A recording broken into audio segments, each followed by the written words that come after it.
you want to touch and connect with a physical property to really understand it. And I'll get onto that in a moment as well. At the moment, we get huge value out of this, and the next step will be haptic in this environment. But this is working really, really well for us.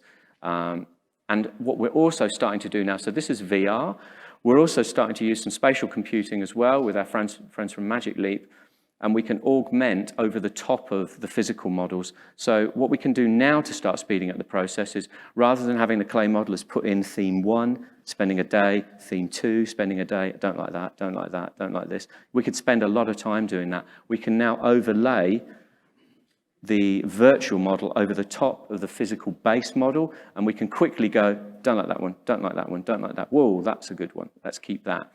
So it's, again, adding a lot of value and speeding up the process.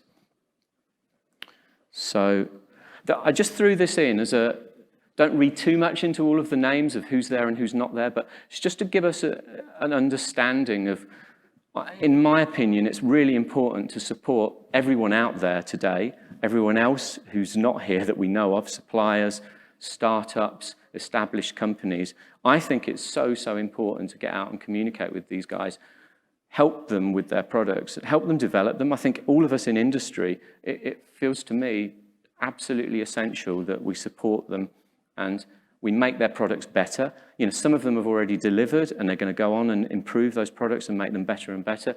There are others out there that have not made it, you know, and may never make it, but we have to go through that process. And I think it's absolutely vital to give them real world feedback, you know, road test the products for them. And that's what we try to do as much as possible. And it's definitely gaining results for us.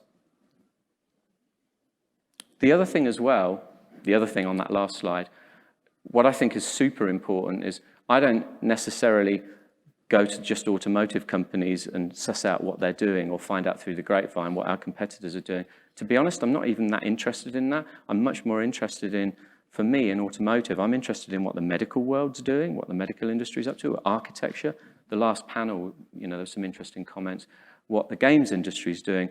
I think it's much more, it sounds crazy, it's almost more relevant to listen to what those industries are doing and think, hang on, they've got a tool that does this. Maybe we could use that in our world and start to mix it up a bit. I think that's super valuable. So